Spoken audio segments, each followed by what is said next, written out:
Oh man, what is up? Welcome to another episode of Levels. So this is a new series that we're doing where we actually answer the questions from the week before. So last week on Friday, we put up a video, we answered questions from the week before, and then more questions came up. And then today's Thursday the 29th, and then tomorrow we're gonna actually post this on YouTube, answering some questions from last Friday. When you guys watch this video today, put more questions down, and then we will look at them and then answer them next Friday. So today is actually really cool because there's a lot of machinists, there's a lot of people that are getting into CNC machining. They want to grow their companies, or they've had a company and they want to get better work. They want to make more money. And to do that, they have to have a license to drive. Now, when I say license to drive, I'm talking about an ISO 9001 certification, or better yet, AS 9100 certification. Now, I say better yet on the AS certification because this is directly for aerospace. Basically, you got to look at it like this. The AS 9100 is ISO, but it has like 90 additional things pertaining just to aerospace that they added to it, so it's bigger. So if you're going to choose from both, and you want to get as much work as possible, and you want to do top tier work, I would go after the AS 9100. Now, a lot of questions have come up concerning AS 9100, so I picked this one right here. All right, for this question, it's from Ascended Technology. So Titan, this has gone unanswered for years, and we need clarity. Top tier aerospace and defense work requires CMMC and AS 9100D. How did you get your start if you didn't actually have these standards in place? Growing a shop without these are extremely difficult. In your story about the titanium submarine parts, how did you secure the contracts on the business side beyond the machining itself? I'm referring to the documentation, the quality system, and the shop structure. All right, so when I started my company, and I got my first 4 machines, I was waiting for my first 4 machines. Since I had built and ran other companies, I actually was kind of on the inside of what was important to actually get the work. So after securing my building and painting my building and getting everything ready, as I was waiting for my machines to show up, I just set my mind to creating my quality manual. I knew that creating a quality manual back then was one of the most important things that you could actually do, because you needed to document all your processes so that anybody that came in that said, hey, what about this? And what about that? And what if this happens? You'd have the documentation to support your process. And therefore, they would know that the employees would always have someplace to go, a standard, a written documentation that shows exactly how the process works, and then they would follow that. So by creating my quality manual, it already gave me some foundation to stand on. Another thing I did early was getting shop management in place. So I had Job Boss, and I basically had scanners. So when you walked out into my company, we'd have routers on all of the different parts. Every single process was documented. And then every level of the process would have a barcode that you basically scanned in, you signed into, you added notes into, you added pictures into. And then as you went through the router, you would see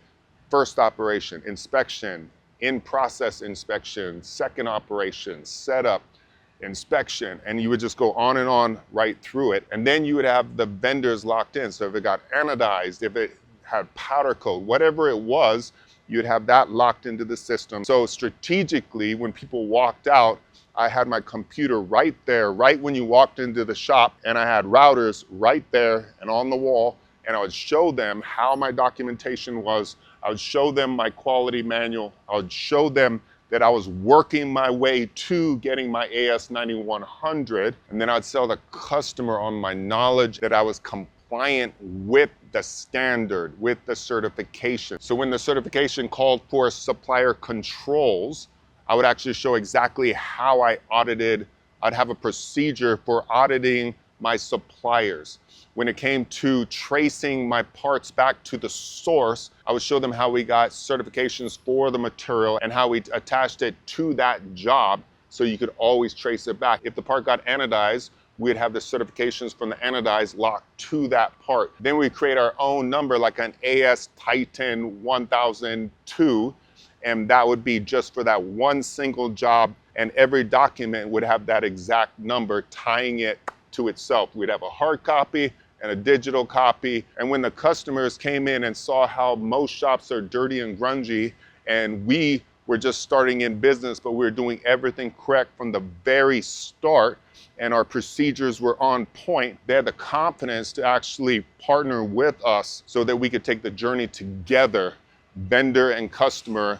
We would go after AS9100, which we ended up doing years later, and they would have a great vendor that made incredible parts, cared about quality, cared about everything that they cared about, understood that if we didn't actually fulfill our duties, we could actually hold up launch critical parts, and there was no way that we were gonna do that. And then over the weeks, months, and years, and job after job after job, you got the confidence that came in.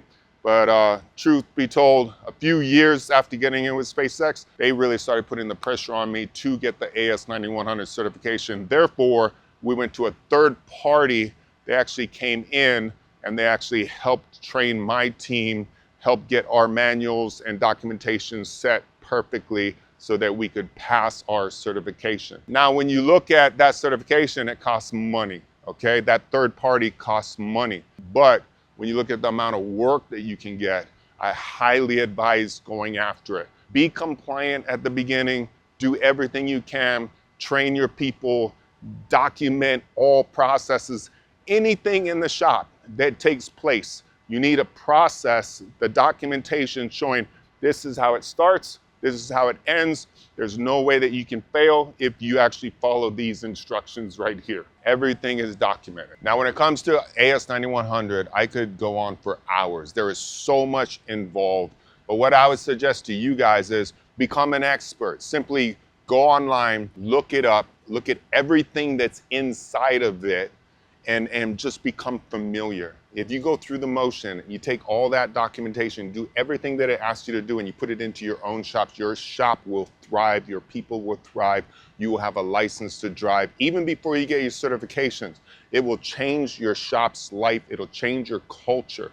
But it's up to the leader at the company to let people know that nothing happens unless you go by these standards and you follow this documentation. This is law, and if you don't follow it, you're not doing your job. So leaders out there, make sure your team adheres to all processes, all documentation, follows it, and understands that's the standard for the shop, period.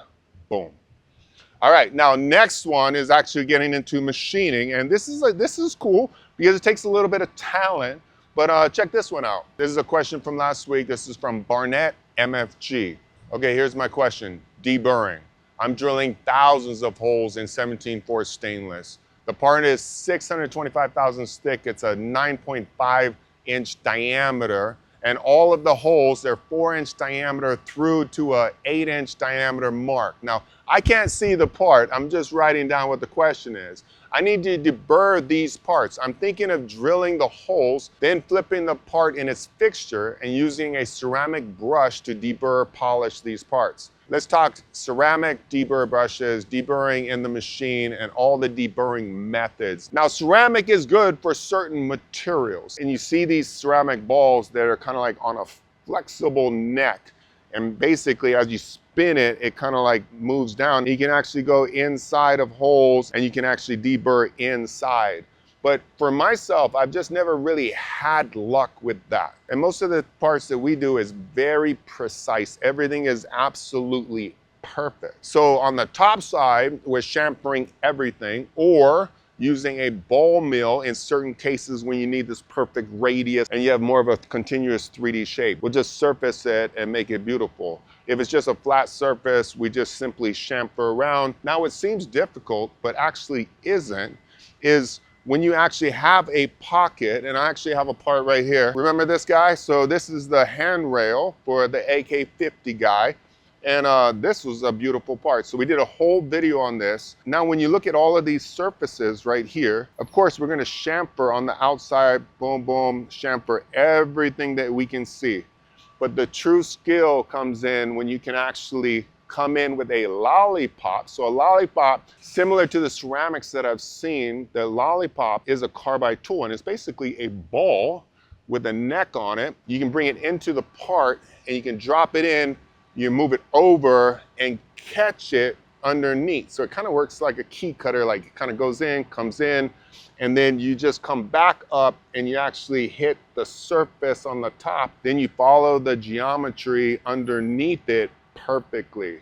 Now this part, we actually did it on a 5-axis. Even if you just have a 3-axis machine, you can look at anything, deburr the top, and then just use common sense to think, okay, what kind of tool can I actually get below this surface and then underneath the surface so I can come up and back chamfer it? A lot of times I'll come in with a dovetail tool. So a dovetail tool comes out, I'll look for the right size with the right radius. Of course, the radius gets smaller as it gets up, so I might use the top part of the tool. I'll drop inside, come over, come up, and just follow that geometry right around to chamfer inside the part. If I don't do that, you're gonna have somebody with a burr whip trying to do it perfectly, and that just takes time and it doesn't come out as good.